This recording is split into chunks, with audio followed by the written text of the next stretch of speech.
Yeah. So in the last class we are at in some loops, and then we check how can we break the loop. So let's check this function that we are importing this math this sqrt function right from your math. So this is my, again, just revising the syntax, that from math I'm importing this sqrt. Now I'm uh, I'm trying to get some value, so I'm just taking some value. So I'm starting my loop right from this for n. So this n is in your range from 99 to 0. So it will start right from your 99 to your 0, and your step count is just -1. So this the values come from your loop is 99, 98, 90, 97, 96 up to 1, because 0 is the last one, right? So we have to omit this, the last value, and this will start by 99 to 1. Then what we are getting is that we are getting the root, this is a square root function. So this is my just a square root function. Now so हमारे पास root आ जाएगा. Then we are checking that if the root is just double equals to integer of root. So if it is just an integer number, it means that you are getting uh, integer number, so you will print. Otherwise you can break your function over here, and then this loop repeats. So what it does is that it print first square value. तो 99 के मतलब 99 से 0 से 100 के बीच, 0 से 99 के बीच में जो सबसे बड़ी स्क्वायर वैल्यू है वो ये प्रिंट करेगा. तो 0 से 99 के बीच में सबसे बड़ी स्क्वायर वैल्यू है जैसे 81. सो हमने क्या करा, हमने लूप रिवर्स से चलाए. हम 0 से भी चला सकते थे, but what we are trying to do is that will start by 99, क्योंकि हमको बड़ी वैल्यू से छोटी वैल्यू पे जाना है. So will go for right from 99. सो ये हमारा डेटा स्ट्रक्चर है, हमको ज़्यादा कंपैरिजन नहीं करना. Then what we are trying to do is that will checking the square root of each value. So 99 का स्क्वायर रूट, तो 99 का स्क्वायर रूट इंटीजर वैल्यू नहीं मिलेगा, फाइन. देन 98 का नहीं मिलेगा, let's say. Then suddenly will reach to 81, तो 81 का स्क्वायर रूट हमारे पास 9 आएगा. Then again I am checking that this root is just equals to, this is 9 and this integer of this root is again 9. So if both are equals, it means that 81 is just a square, perfect square. Yeah, so this is just a perfect square of an integer number. So this is how we can go, and once we check that we are in this condition, then will break our loop. So हमारा root यहाँ पर break हो जाएगा. Is it fine? Then we'll go for continue. So what is continue? So just we are checking what are the continues. So similarly we can add over here continue. So for the continue cases what we are going to do is that हम यहाँ पर हमारे सारे numbers जो हैं वो सारे numbers को अगर हम check करते जाएं तो हम यहाँ पर हमारे पास सारे नंबर्स प्रिंट हो जाएंगे. So what we can do is that similarly break पर हम क्या कर रहे हैं, हमारा लूप को ब्रेक कर रहे हैं और हमारा प्रोग्राम का लूप का एग्जीक्यूशन खत्म हो रहा है. Why when we are using continue word here, it means that कि आपने आपका ये वाला पास या ये वाला इटरेशन को छोड़ दिया, इसको पास कर दिया और हम वापस आगे वाले लूप नेक्स्ट इटरेशन पे जा रहे हैं. So this is the difference between your break and the continue. Then in addition to your loop, you are having some additional functionality, that is an else classes. तो loop के अंदर भी आपके पास अब else classes आ रही हैं. हमारे पास अभी तक if के साथ else classes आ रहा था, अब हमारे पास loop के अंदर भी हमारे पास else classes मिल रही है. So let's say again we are checking that we are calculating the value that right from 99 to 81, and then we are step counting by -1. So again this is root is equals to square root, and we are checking. Now अगर हमारा ये loop एक बार भी successful नहीं होता, अगर हम इस लूप में एक बार भी सक्सेसफुल कुछ वैल्यू प्रिंट नहीं करवा पा रहे हैं, it means that what we are trying to do is that we can print our value that we can check this value whether this else is matched with your if. So आपका ये वाला जो इस loop के अंदर ये वाला जो if कंडीशन है, ये if कंडीशन अगर एक बार भी सेटिस्फाई नहीं हुई, इसका मतलब आप ये else यहाँ रख सकते हैं. तो अगर यहाँ पर आपकी कंडीशन ट्रू नहीं होती तो आप हर बार यहाँ पर इसको एल्स लाते हैं, और एल्स फिर आप क्या करते हैं कि सारे बार इफ कंडीशन होता है और यहाँ पर आप एक फ्लेक्स सेट करते हैं कि एक बार भी वैल्यू हमारी इसके अंदर, इस लूप के अंदर नहीं गए तो हम एक वैल्यू यहाँ सेट करते हैं। इंस्टेड हम क्या कर सकते हैं, इस इफ के साथ हम इस एल्स को मैच कर सकते हैं इस लूप के साथ, कि इस इफ के साथ अगर हमने एक बार भी इस लूप के अंदर नहीं गए, that is we are having the value, that is we can say that भी हमने एक भी स्क्वायर रूट नहीं फाइंड करा। So any question in this particular else class? हाँ सर, तो इसमें मतलब दोनों केस में जो एल्स को अलग अलग रखेंगे उसमें अंतर क्या आएगा? मतलब दोनों में देखो, दोनों में अंतर क्या हो रहा है कि अगर यहाँ पर मैं एल्स यहाँ पर रखता, इस इफ के साथ मैं लेडर लगाता, तो दिक्कत क्या आ रही थी कि ये या तो इस इफ में जाता या इस एल्स में जाता, है ना। तो ये वाली कंडीशन 99 से 81 तक तो ट्रू नहीं होती, तो ये 99 पर आता और 99 पे ये कंडीशन ट्रू नहीं होती, तो ये क्या बोल देता कि डिडंट फाइंड। फाइन, दूसरी बार फिर चलता और दूसरी बार फिर चलता, फिर यहाँ पे कंडीशन चेक करता, फिर बोलता था डिडंट फाइंड। तो ये हमारे पास एटलीस्ट 19 टाइम्स ये हमको डिडंट फाइंड देता। पर हम क्या चाहते थे कि ये सारे बार जाए और मतलब एक बार भी इस लूप में नहीं गया, अगर इस एक बार भी इस लूप में नहीं गया तब हम बोल सकते थे कि ये इस एल्स कंडीशन में होता।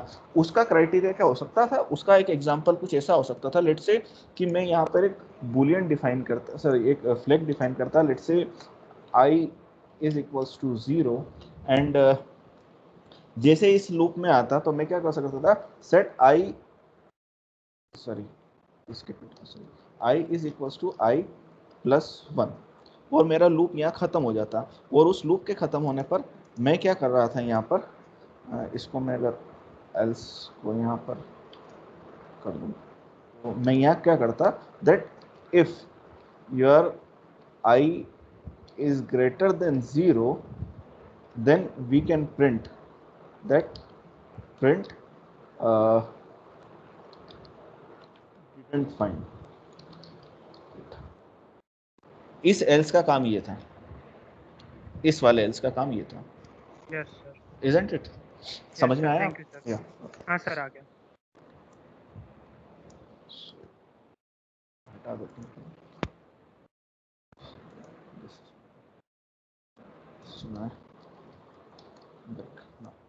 Now we are going from the list comprehensions.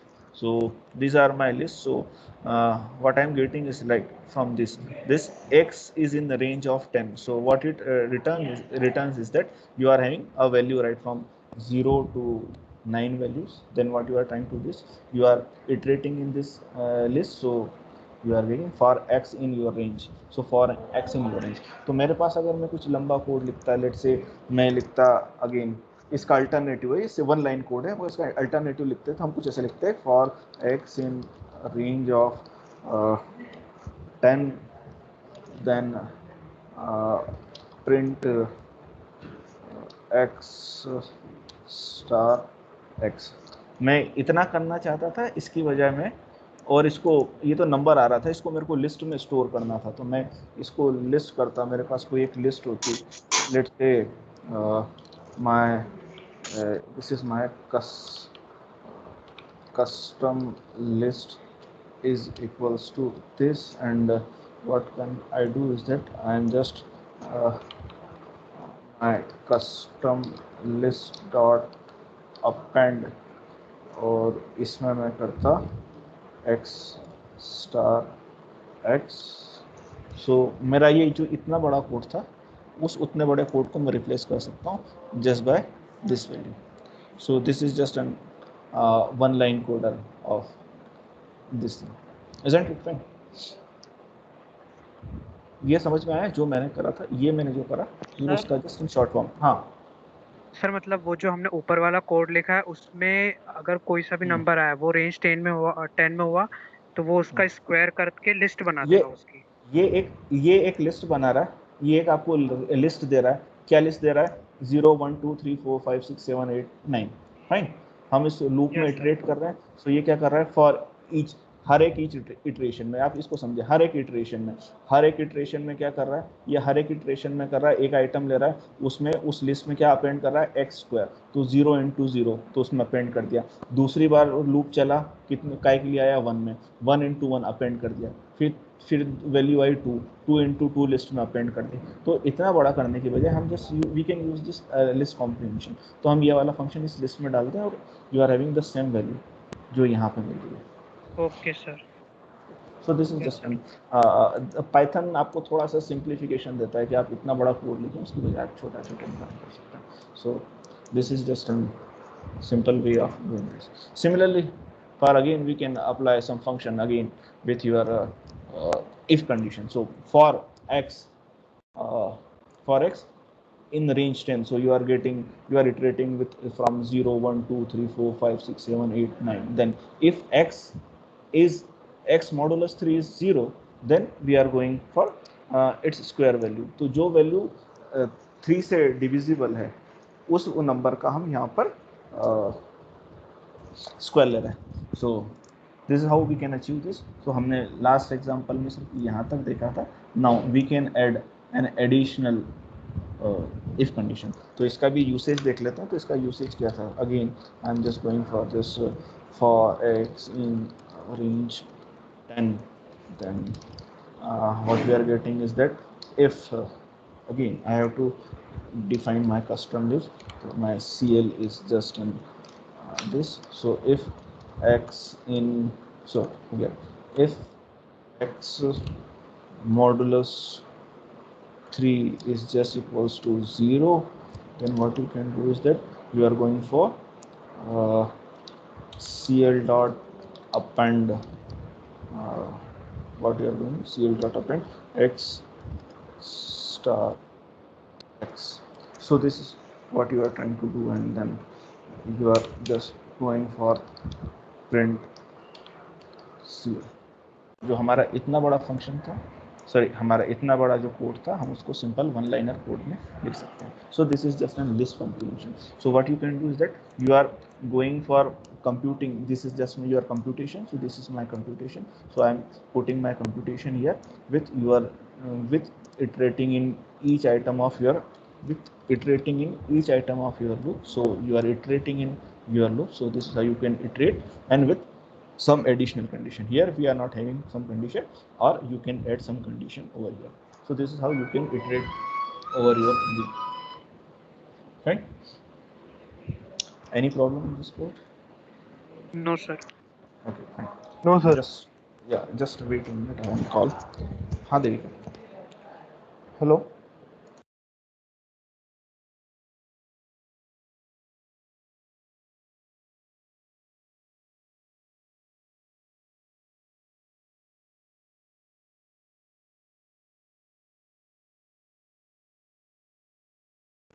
Am I audible this time? Fine.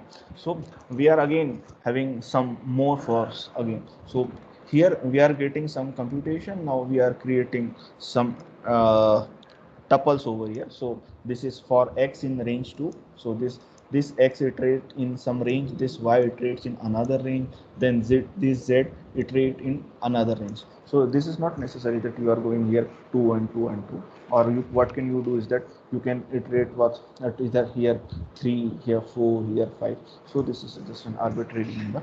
Now, so what you can do is that you can collect all those number and just sample over here. So this is how we can create our value. So this is just an tuple, and sorry, this is in my list, and this list contains a tuple. So we are creating a tuple right from here. So first item arises from your first range, then second range, and then third range. तो सबसे पहले iteration इस loop का होगा, then इस loop का होगा, then इस लूप का होगा. तो इसको हम कुछ ऐसा समझ सकते हैं. Let's say this is for x in range 2, then again for x, sorry, this is for y in range 2, again for z in range 2. Then what we are trying to do is then we are creating a list. So you can create your tuple. So आपके पास इसका function क्या था tuple का. सो यहाँ पर आपका function का tuple लिखना, then you can have this values.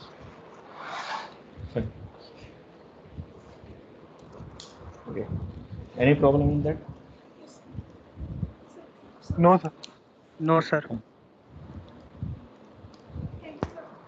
Okay, then I'm just so हाँ मैंने यहाँ इतना बड़ा कोड क्यों लिख दिया, मेरे पास ये कोड था तो sir fine, sorry for that. So this is my code for this creating this tuple. So this is just an, again you are having this code that you are creating a list and then you can append this tuple in your program. So इस पूरे programme का आपका simply justification या usage, इतने बड़े tuple का आप simple ऐसे भी यूज कर सकते हैं.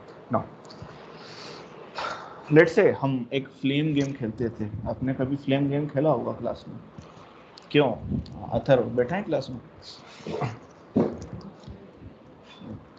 कोई किसी ने खेला flame game? So I am just again creating flame game. So we are having a list of girls and again I am having a list of boys, and what we are trying to do is that I am just making a pair with boys and girls whose first characters are same. So let's see, this is Alice is joined with this Arnold, and then Chris is related to your Claire's, and your Banks is related to your Bob. So what we can do is that for B plus, so this is just a string augmentation or string concatenation, so this is my plus sign over here. So this is plus and this is just an placeholder plus over here, and this again B. So what is this? For B in boys, so your for B in boys, so here you are having B in boys, and for your G in girls, and so your G in girls, again this is an just this comprehension. So you are iterating with uh, two ranges. So for B in boys and G in girls, if the first element of or first character of both words are similar. So this is just a simple fine. So next is just, so हमने अभी तक list comprehension देखा था, then we are moving towards dictionary comprehension. So this is my just dictionary comprehension is that you are having square, so this is my square. Squares is just an I dash, so this is my placeholder, or this is my key name, and this is here you are having the value name. So this curly bracket, this signifies that you are iterating in your dictionary. Then if you are having this square bracket, it means that you are in list, and if you are having this small bracket, it means that you are in some tuples.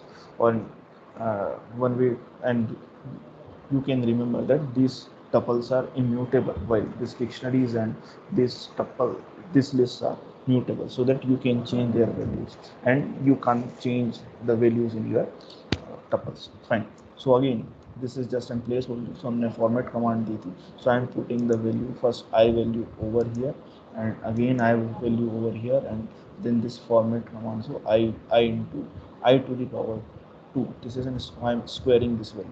So the I square is just an this value, and we are iterating right from here I in the range to 10. So I am just iterating from 0 to 10, sorry, 0 to 9. So what we are getting is that we are printing our dictionary. So what is our dictionary? So our dictionary is just is equals to 0. So this is key, and its values are 0 squared is 0. Then again first is key, so key is minus 1, and its value is 1 squared is 1. So this is just an string. So हमने इसको value पे डाला है. So this is my key and this is my value. So this is how we can go iterate with key value. You can have different notions available. So I'm just so this is my dictionary, and I'm just printing the 8th value. So when I'm providing this 8th value, it means I'm going for the 9th item. So 8 square is your 64. So your values. So this is 8. What is 8? So this is the 8 value. So what is the 8? This 8 is just the key value. This is not a particular index. I am searching with the key value. So here your key is just an integer, so you can provide 8 as a simple here, and then you will get the associated value of this 8. Fine? Is it fine? Yes, sir. Okay, fine. Now again uh, we are going for a pass. जब कुछ नहीं हो रहा होता, हमको ये छोड़ देना होता है. जैसे हमारे पास एक क्वेश्चन आता है कि आपको इंटरनल में क्वेश्चन पूछा, देन आप नहीं जवाब दे रहे, तो आपके बोलते सर पास, तो मैं नेक्स्ट आइटम पे चले जाता हूँ. सो this is not next item, next student के पास चले जाता हूँ. Let's say this for I in range 0 to 10. If I is even, so we can pass, otherwise we can print all those items. So what I try to do is that I like to print odd numbers. So एक तरीका तो ये हो सकता है कि मैं यहाँ नॉट इक्वल्स टू लगा दूँ या मैं यहाँ पे इसको पास कर दूँ. तो this is just N simple usage के लिए. आपके पास कोई कंडीशन या आप कंडीशन को सेटिस्फाई नहीं करना है तो आप क्या करेंगे, आप यहाँ से इसको पास कर दें तो आपका लूप वापस नेक्स्ट सिचुएशन पर आ जाता है. Then we are going from the delete sir ये कमांड. बेसिकली कंटिन्यू की तरह होता है. हाँ सर ये कंटिन्यू की तरह होता है क्या? अच्छा. Okay. Then we are going for scoundrel. So this is again हमने एक डिक्शनरी बनाई थी. This is scoundrel. So scoundrel की key थी age and its value is 42 and again its key is first name, then its value is Robin and again its key is last name and its value is Lockstill. So अब मैं एक नया dictionary बना रहा हूँ. This is Robin. So Robin में मैं scoundrel की वैल्यू प्रोवाइड कर रहा हूँ. I am just assigning the Robin is equals to scoundrel and I am here printing my scoundrel. Now I am what I am trying to do is that we know that our dictionaries are mutable, so I am just providing a value none here. So instead of this value I am just having the none value and again I am printing the value. This is print Robin. So इसमें none value हो गई. Now again I am printing the scoundrel. तो scoundrel में क्या है, scoundrel में अभी भी वही जो पुराना scoundrel था. अब आप पुराना एग्जाम्पल देखो. जब हमने क्या करा था, हमने लिस्ट कॉपी कर रहे थे तो लिस्ट कॉपी में एक लिस्ट आई थी. एक लिस्ट में हमने कुछ आइटम्स कॉपी कर रहे थे. आइटम्स कॉपी करने के बाद हम दूसरी वैल्यूज़ को चेक कर रहे थे तो वो ओरिजिनल लिस्ट में भी वैसा कि वैसे रिफ्लेक्ट हो रहा था. यहाँ पे वो वैसा वैल्यू रिफ्लेक्ट नहीं हो रहा. इसने क्या करा, इसने यहाँ पर ये जो पॉइंटर था, एक आपके पास एक ऑब्जेक्ट बना इस नाम का जो इस स्काउंडरल नाम के पॉइंटर इसको पॉइंट कर रहा है. देन अगेन हमने बोला कि रॉबिन, तो रॉबिन क्या कर रहा है, रॉबिन भी उसी जगह को पॉइंट कर रहा है जिस जगह को ये स्काउंडरल पॉइंट कर रहा है. इसका मतलब तो ये हुआ. नाउ अब मैं क्या कर रहा हूँ कि रॉबिन का जो पॉइंटर था, रॉबिन का पॉइंटर स्काउंडरल से हटा के मैंने क्या कर दिया, नन पे कर दिया. तो अब रॉबिन क्या प्रिंट करेगा, रॉबिन प्रिंट करेगा नन. हमारा स्काउंडरल का पॉइंटर अभी भी इस लोकेशन को पॉइंट कर रहा था. So we are just locating on this point. So यहाँ भी कुछ नहीं हो रहा. Fine. Now again I am saying that मैंने स्काउंडरल को भी कर दिया this is equals to none. इसका मतलब ये हो रहा है कि अब वो इस पर्टिकुलर लोकेशन को पॉइंट नहीं कर रहा है, वो किसी को भी पॉइंट नहीं कर रहा है. उसका पॉइंटर वाली लोकेशन नल पे. पर अब हो क्या रहा है, अब हो ये रहा है कि आपके पास ये जो ऑब्जेक्ट बना था आपकी मेमोरी में, ये तो अभी भी मेमोरी में अवेलेबल है. फाइन. तो मेमोरी में अवेलेबल है, ये डिलीट नहीं हुआ है. आपने क्या करा था, इसका असाइनमेंट हटाया है. तो अगर हमको इसको हटाना होता तो हम क्या करते, what we have to do is that we have to write del scoundrel and del Robin. So here this is the usage. So I am just x equals to 1 and I am deleting x. So मैंने delete x कर दिया. Then I am going from printing x. So it means that x हमारे पास अब memory में है ही नहीं. तो it says that x is not defined. So it means that you are going for unidentified object. Similarly, this is x equals to hello world. So हमारे पास एक list है जिसमें एक स्ट्रिंग है, अगेन दूसरी स्ट्रिंग है. Then I am just going, this is y equals to x. So y equals to x करा. सो तो आपके पास y भी इसी लोकेशन को पॉइंट करता है. This is hello and world. Now I am providing the value that is y equals to y1. y1 में मैंने पाइथन कर दिया तो ये पाइथन उठकर यहाँ पर आ गया. Now I am just printing x. तो क्योंकि इस लोकेशन को y भी इस लोकेशन को पॉइंट कर रहा है और x भी इसी लोकेशन को पॉइंट कर रहा है, तो हमने इसका फर्स्ट आइटम हटा दिया. जब इसका फर्स्ट आइटम हमने चेंज कर दिया तो इस लोकेशन में वो पाइथन लिखा गया, वर्ड नहीं रहा. तो अब हम अगर x को भी प्रिंट करेंगे तो हमारे पास हेलो पाइथन प्रिंट होगा. ये हम लोगों ने देख रखा है. No I am deleting x. हमने डिलीट x कर दिया, हमने x को डिलीट कर दिया. So I am just printing y. तो मेरे पास अभी भी y बचा क्योंकि हमारे पास हमने उस लोकेशन को प्रिंट नहीं करा. हमने अभी x जिस पॉइंटर को पॉइंट कर रहा है, क्योंकि एग्जैक्टली हमारे पास दो ऑब्जेक्ट्स उसको पॉइंट कर रहे थे या दो वेरिएबल उसको पॉइंट कर रहे थे. जब तक एक भी वेरिएबल उसको पॉइंट कर रहा है, इसका मतलब ये है कि हम उसको डिलीट नहीं करेंगे, हम उस x को डिलीट करेंगे. Fine. Now we are having some exe command. So this exe is just a function. So ये आपकी किसी पर्टिकुलर स्ट्रिंग को एग्जीक्यूट कर रहा है. For an example, let's say this is an print hello world, ये print हमारे पास एक फंक्शन था जो प्रिंट कर रहा था, पर मैंने इसको अगेन यू कैन सी मैंने इसको अगेन कोट्स में डाला है, और जैसे ही कोट्स में डाला है इसका मतलब ये होता है कि ये सिर्फ और सिर्फ जो है आपका एक स्टेटमेंट रह गया। लेट्स से मैं अगर आपको वापस प्रिंट करवा के देखूं, this is print and I am just providing print से लो,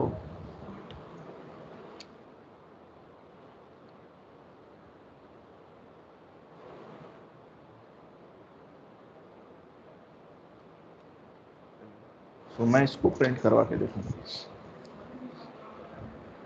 सिस्टम यूनिट, तो हमको ये प्रिंट क्या करके देगा, इट विल प्रिंट हेलो हो गया। ये हमारे को एरर देगा, ये हमको एरर देगा। ये एरर क्यों दे रहा है?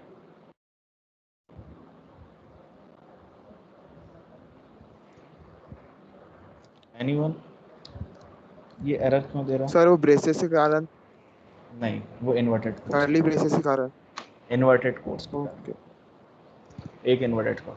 सो फाइन, सो हमने यहाँ प्रिंट करा।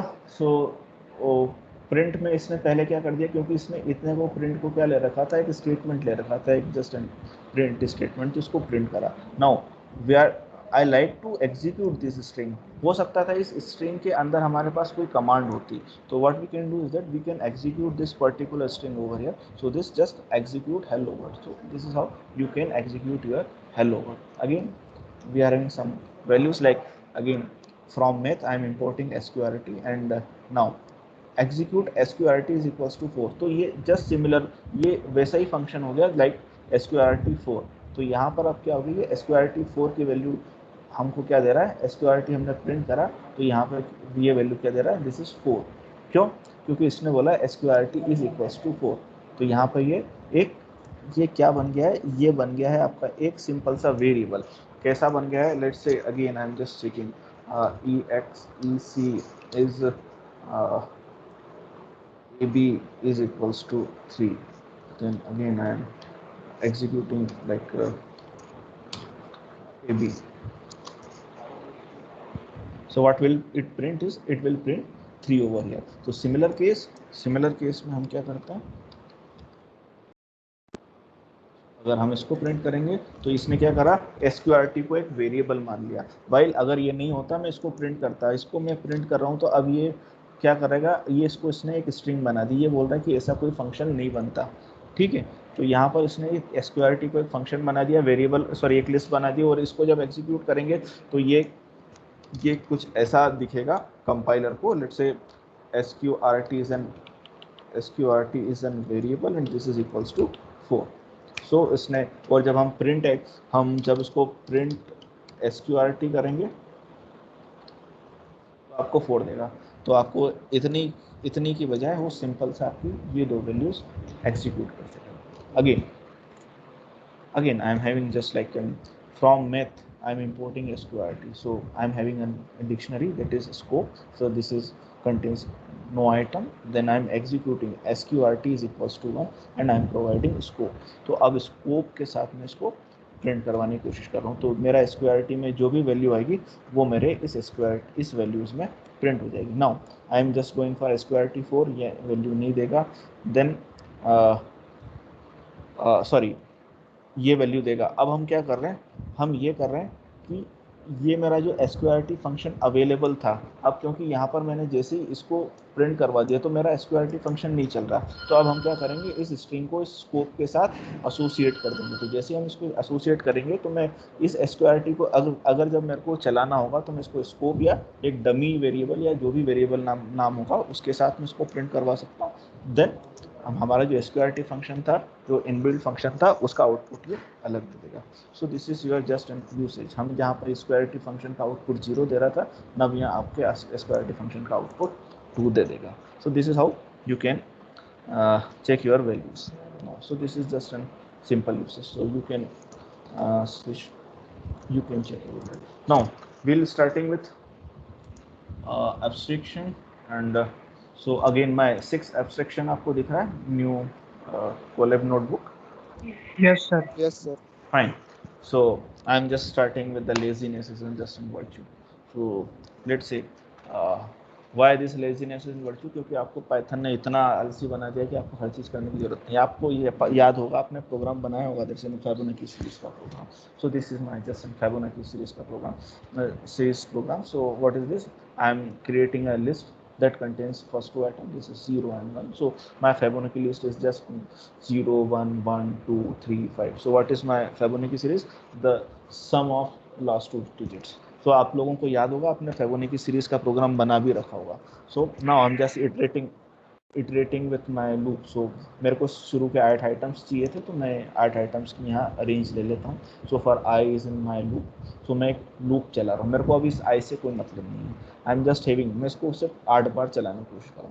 सो फिबोनाची डॉट अपेंड में क्या करूँगा, फिब्स -2 -1, मतलब मैं करंट पोजीशन कहाँ थी, तो मेरी करंट पोजीशन इस आइटम पे मैं अपेंड कर रहा हूँ. तो अपेंड पे क्या कर रहा हूँ, अपेंड कर रहा हूँ मतलब लास्ट आइटम पे. तो लास्ट आइटम मेरा यहाँ पे क्या था, मतलब ये मेरा 0th value and this is my first value.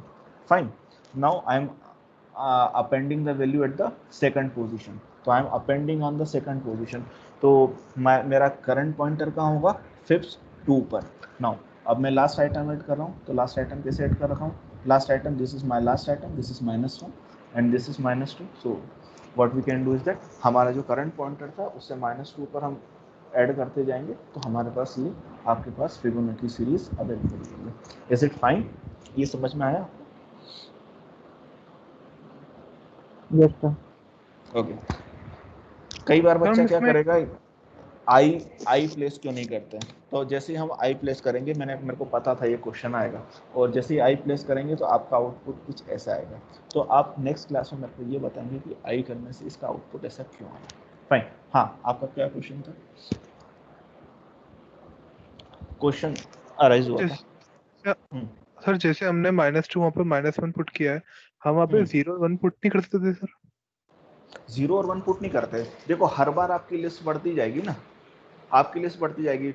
इस बार पॉइंटर क्या हुआ, इसने थर्ड आइटम ऐड करा, फिर फोर्थ आइटम ऐड करा, फिर फिफ्थ आइटम ऐड करा, फिर सिक्स आइटम ऐड करा, फिर सेवंथ आइटम ऐड करा, फिर एट्थ आइटम करा. तो उस एट्थ आइटम से -2 है ना, फिर -1 हमको क्या बताता है, लास्ट आइटम. और -2 के आइटम हमको क्या बताता है, सेकंड लास्ट आइटम. हम लिस्ट को रिवर्स ऑर्डर में जब करते हैं ना, दिस इज माय लिस्ट, से this is my list, so this is 1 2 3 4 5 6 7 8 9 and 10. Fine. अब मैं अगर इसकी इंडेक्सिंग, आप याद करो मैंने लिस्ट में बात करी थी, तो लिस्ट में हम इसकी इंडेक्सिंग रिवर्स से भी कर सकते हैं. तो this is -1, this is -2, this is -3, this is -4, this is -5, this is -6, this is -7, this is -8, this is -9. याद आया आप लोगों को? Yes sir. Okay. Yes, So sir. so this is -1 and this is -2. So हम हमारी list ऐसे add कर रहे हैं. फाइन. So अब आपके Sir. लिए सिंपल होगा. हाँ सर सर यहाँ पे आई लिखा है, तो वो तो इसमें 1 2 3 प्रिंट होगा, क्योंकि आई की वैल्यू 0 1 2 3 रहेगी, तो -2 -1 होगा, तो उसका रेंज. हाँ, तो इसमें मैंने बताया 1 2 कि 3 ये प्रिंट होगा. फिबोनाची का, अगर मैं यहाँ पे आई प्रिंट करूंगा तो मेरी फिबोनाची की सीरीज ये प्रिंट करेगी. ये फिबोनाची सीरीज नहीं है, मेरा फिबोनाची सीरीज यहाँ आ रहा है. This is my Fibonacci series and this हाँ इज सर, माय आपने पूछा था ना. या thank you. Then we can have some functions, built-in functions. So whether we have to check whether these functions are callable or not. Why we are checking that if it is an function or not. हमको check करना होता है कि कुछ string या function है या attribute है. हम जब क्लास पढ़ेंगे तो हम देखेंगे कि क्या एट्रीब्यूट होता है, क्या फंक्शन होता है. फाइन. सो हमको चेक करना है कि ये क्या कॉलेबल है. कॉलेबल है मतलब क्या ये फंक्शन है या प्रोसीजर है. फाइन. सो सिंपल सेंस में क्या ये मेथड है या ये क्या ये प्रोसीजर है. So again we are moving, let's say import math. So x is equals to 1, y is equals to math dot square root. So I am just using a function that is it callable. So x is callable, no, x is just a variable. Now y is just equals to your math dot sqrt. तो math dot sqrt क्या है, your function है. So क्या ये हमारा callable? Yes, this is callable value. Fine. So हमको check करना है कि ये हमारा फंक्शन था या नहीं था. Now we are moving to modularity. That is, we are now trying to develop our own function. So आपके पास C++ में क्या था, अगर फंक्शन लिखना होता था, integer then function name, then sorry return type, then your function name, then आपके पास एक ब्रैकेट होते से पैरेंथेसिस होती थी, पैरेंथेसिस के अंदर आपके पास डेटा या पैरामीटर्स होते थे, पैरामीटर्स में भी आपके पास डेटा का रिटर्न टाइप होता था। यहाँ पे रिटर्न टाइप नाम की कोई चीज़ नहीं है क्योंकि ये डायनामिकली टाइप कास्ट करता है। और आपने फर्स्ट प्रैक्टिकल करा था तो आपने लिखा भी था कि this is a dynamic type casting. So to identify whether it is a function or not, so we'll use a keyword def. So def refers that the following string is your function. So this is my def is keyword for your identifying whether it is a function. Then your function name, so this is my function name. Then in parameters, so in parentheses you are having parameters. You can have 1 parameter, 2 parameter, 3 parameter, and n numbers of parameter as आप जितना पास करते हैं। Again हमारे पास indentation होता था क्योंकि C++ हम curly bracket use करते थे। यहाँ पर इंडेंटेशन के लिए हम कॉलन यूज़ करते हैं। देन जैसे ही कॉलन आया आपके पास, आप यहाँ पर आ गए, दिस इज एन एक टैब आपके पास आ गया। So this is an I am just returning a value. So this is def hello and I am just returning hello. So hello and I am just providing this my name as an parameter. So this is my function call. आप यहाँ से function call कर सकते थे क्योंकि ये value return कर रहा है और ये वैल्यू रिटर्न क्या कर रहा है कि स्ट्रिंग रिटर्न कर रहा है। तो बाय डिफॉल्ट हम इसको क्या कर सकते हैं, this is an print hello. So क्योंकि नोटबुक में यूज़ कर रहे हैं तो वो हेलो को प्रिंट कर ही देगा, इसलिए मैंने वहाँ यूज़ नहीं करा था। Fine. So this is my usage. और what you can do is that you can use let's say my string and then you can print over here, like so this is how you can use your function. So simple usage क्या था, simple usage ये था कि मैं यहाँ पर print now again we are going for Fibonacci series. So हमने Fibonacci series में ऊपर प्रोग्राम बनाया था। now we are creating a function for generating a Fibonacci series. so this is my result और ये हमारा Fibonacci series का programme था। तो हमारा ये प्रोग्राम यहाँ से यहाँ तक का हमने काम कर रखा था। then we are returning a result, that is we are returning a list over here. now we are going for Fibonacci series. so I like to find the first 15 items of your Fibonacci series. तो मैंने यहाँ पे 15 items provide कर दिए और range मैंने यहाँ कर दी नम माइनस उस रेंज में से मैंने 15 माइनस 2 कर दिया। क्यों? क्योंकि हमारे पास दो इनिशियल आइटम्स तो हमारे पास थे, that is 0 and 1. Fine. So this is how we can use a Fibonacci series. Fine. Is it fine? Yes, sir. Okay, fine. Now we are using a doc string. This is a help function. So what is this doc string? जब हम एक function बनाते हैं तो function हमने क्यों बनाया, हम किसी बड़े प्रोग्राम, हम जब बड़ा सा प्रोग्राम बनाते हैं तो हम हर फंक्शन के आगे हमारी कमेंट्स लिखते हैं कि ये फंक्शन इसलिए यूज़ कर रहे हैं, ये फंक्शन इसलिए यूज़ कर रहे हैं, इसमें कितने नंबर के पैरामीटर्स हैं और कौन सा पैरामीटर क्यों क्यों यूज़ कर रहे हैं। This is just N simple usage. तो पाइथन में भी होता है। नाउ पाइथन में क्या करते हैं, हम डॉक स्ट्रिंग यूज़ करते हैं। सो मैंने यहाँ पे डॉक स्ट्रिंग करी, आपने यहाँ फंक्शन डिफाइन करा, उसके फर्स्ट इंडेंटेशन में राइट उसका इंडेंटेशन जहाँ से स्टार्ट हुआ तो उसकी फर्स्ट लाइन में आप सिंगल कोट्स में चेक या सिंगल कोट्स में आप उस फंक्शन के बारे में आपकी जो भी कमेंट थी वो आप यहाँ लिख सकते हैं। And then we are just executing. Now this is square, तो ये मेरा स्क्वायर फंक्शन था। I am just going for इस डॉक स्ट्रिंग। तो this is my doc string. ये यहाँ पर ये याद करना है, ये एक अंडरस्कोर नहीं है, मेरे पास दो अंडरस्कोर हैं।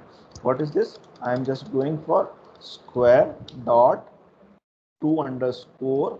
अगेन यहाँ पे दो अंडर, हर बार क्या करता है बच्चा कि एक अंडरस्कोर लगाता है तो एरर आती है। तो this is your two underscore, this is my one underscore and this is my two underscore. तो हम क्या कर रहे हैं, उसकी हेल्प को आइडेंटिफाई कर रहे हैं, हम उस हेल्प को पढ़ने की कोशिश कर रहे हैं। तो जैसे ही हम ये एंटर करेंगे तो हमने प्रोग्राम रन करा, फंक्शन रन करा और फंक्शन रन करने के बाद हमने सिर्फ स्क्वायर डॉट डॉक पे आया। तो इसने क्या करा, इसने आपको उसकी डॉक स्ट्रिंग बताई। उसने सबकी डॉक स्ट्रिंग क्या बताई कि इसकी ये हेल्प है, आपको हेल्प, हर चीज़ की हेल्प बनती है। नाउ दूसरा तरीका था कि सर हम इसके साथ कमेंट डाल दें और कमेंट को यूज़ कर लें, तो जिसको जब पढ़ना है तब पढ़ लें। This is again very good thing. पर इसके साथ प्रॉब्लम क्या है कि जब मैं इस पर्टिकुलर फंक्शन की हेल्प को पढ़ना चाहूँगा, जैसे मेरे पास ये फंक्शन है, तो स्ट्रीट के मैं मेरे पूरे कोड पर जाऊँ और उस फंक्शन को ढूंढूँ, मैं सिंपल सा फंक्शन डॉट डॉक स्ट्रिंग करूँगा तो ये मेरे को आउटपुट दे देगा। मेरे को नहीं जाना पर्टिकुलर वो कौन सी क्लास ढूंढूंगा और कौन सी मतलब हमारे पास हज़ारों फाइल्स होंगी, हज़ारों फाइल्स में हमारे पास नंबर ऑफ क्लासेस होंगी और उस क्लास में कोई पर्टिकुलर फंक्शन को मैं सर्च करता जाऊँगा। तो इससे अच्छा है कि उस पर डॉक स्ट्रिंग लगा दूँ। वरना आप लोग क्या करते हैं कि हम लोग हैश लगा देते हैं। अब यहाँ पर क्या होगा कि इसकी फंक्शन को मेरे को समझना है इस जगह पे, तो हम क्या करेंगे कि उस पर्टिकुलर फंक्शन पे जाना पड़ेगा डेफिनेशन पर और उसकी जाके यहाँ पे कमेंट पढ़नी पड़ेगी, जो हमारे लिए बहुत क्या बोल सकते हैं मेहनत का काम है। हम इतना मेहनत नहीं करना चाहते। सो हम इसको एग्जीक्यूट करें, इसको एग्जीक्यूट करने के बाद हम यहाँ पर रन करते हैं, ये हमको कुछ नहीं दे रहा, इसकी डॉक स्ट्रिंग खाली है। So this is the usage of doc string, it provides the help of your function right from your command window. So जैसे ही हम आप यहाँ पे करेंगे दिस इज हेल्प स्क्वायर, आप या तो ऐसे कर सकते हैं या help of your square function. तो आपके पास हेल्प ऑफ स्क्वायर फंक्शन में आपके पास हमने जो डॉक स्ट्रिंग लिखी थी वो डॉक स्ट्रिंग यहाँ पर आ गई। अब मैं स्क्वायर वन फंक्शन बनाया था, इसकी हेल्प स्ट्रिंग मैं ढूंढने की कोशिश करूँगा, तो क्योंकि इसमें डॉक स्ट्रिंग नहीं है तो ये कुछ भी हेल्प नहीं देगा। तो आपको क्या करना पड़ेगा, जब आप डॉक स्ट्रिंग नहीं बनाएंगे तो आपको पर्टिकुलर फंक्शन पे जाके उसको समझना पड़ेगा कि उसमें क्या क्या लिखा था, अदरवाइज आपको यहाँ पर उसकी हेल्प मिल जाएगी। फाइन, जैसे मैं किसी एक पर्टिकुलर फंक्शन पे यूज़ करता हूँ, यहाँ पे जैसे मैं ये ला रहा हूँ, मेरा पॉइंटर ला रहा हूँ, तो कहाँ पर चेक करूँ, जैसे हमने यहाँ पे मैं पॉइंटर लाता हूँ, हो सकता है सिस्टम स्लो होगा, तो यहाँ पर जैसे यहाँ पर ये आया, तो जैसे मैंने यहाँ पर मेरा कर्सर लाया तो इसने इसकी पूरी हेल्प दे दी। सिमिलरली हमने इस फंक्शन पे जब बात करी थी, हमने इसको कहाँ कैलकुलेट करता हूँ, क्योंकि इस फंक्शन की डेफिनेशन पर, तो जैसे हम कर्सर आगे पीछे करेंगे हमको उस फंक्शन की पूरी डेफिनेशन यहाँ पर मिल जाएगी। लेट्स से मैं कहीं पर यूज़ करता हूँ माई स्क्वायर, ये देखो, तो जैसे ही मैंने यहाँ स्क्वायर पे मेरा माउस पॉइंट करा तो मैंने यहाँ पर मेरी इसकी इंफॉर्मेशन यहाँ पर प्रोवाइड कर दी। तो this is the usage of your doc string. Fine, is it fine? Yes sir. Okay. Yes, Now sir. I'm just again defining function, define a function and I'm just printing Abhishek. मेरा favourite keyword है अभिषेक, तो मैं उसको print करूँगा, तो I am just printing my Abhishek. So is it an function? अगर मैंने इसको यहाँ प्रिंट करा है this is my a value, so यहाँ पर ये जो है ये फंक्शन है या नहीं है? हमने इसके आगे डेफ कीवर्ड यूज करा है। तो आप हाँ, तो अभी तक क्या होता है कि आपने कुछ चीज़ें पढ़ी थी फंक्शंस। तो यूजुअली हमारे पास प्रोग्रामिंग में एक फंक्शन होता है और एक प्रोसीजर्स होती है। फंक्शन वो होता है जो वैल्यू रिटर्न करता है और प्रोसीजर वो होती है जो वैल्यू रिटर्न नहीं करती। बस इतना सा डिफरेंस होता है, बाकी सारी चीज़ें सेम होती हैं। प्रोसीजर फंक्शन मतलब मैंने कुछ किसी को काम दिया और काम देने के बाद उसकी वैल्यू मेरे पास रिटर्न आएगी, this is my function. And procedure क्या है, तो यहाँ से यहाँ से जाना और लेफ्ट मुड़ना और आगे से चले जाना, तो this is just my procedure. तो प्रोसीजर वैल्यू रिटर्न नहीं करेगी, दिस इज माय प्रोसीजर, यहाँ वैल्यू रिटर्न नहीं हो रही। अदरवाइज मैंने यहाँ ये फंक्शन बनाया था, दिस इज माय फंक्शन, यहाँ वैल्यू रिटर्न हो रही है। Is it fine? So this is just N difference. अगर आपने प्रिंसिपल ऑफ प्रोग्रामिंग लैंग्वेज पढ़ लिया होगा तो आपको ये डिफरेंस पता होगा, दिस इज एन डिफरेंस। अगर नहीं पता तो we can say that procedure doesn't returns any value and function returns your value. Fine. Now again I'm just saying this is again again you are having some another example of procedure. So I'm just defining a test and I'm printing something, this is printed and again I'm returning nothing. यहाँ पे मैंने return keyword use करा है पर मैं यहाँ पे return कुछ नहीं कर रहा हूँ, तो again this is again an procedure. So this is again a procedure. So for your function, a function should return a value, and when you are having procedure, it doesn't return any value. So this is a difference between the function and the procedure. So this is for today and next class हम देखते हैं, फिर next Friday को पढ़ते हैं। Fine. सो हम next class में classes और फंक्शंस पढ़ेंगे और आगे पढ़ते हैं वो उसमें नंबर ऑफ पैरामीटर्स क्या क्या हो सकता है। So this is for today and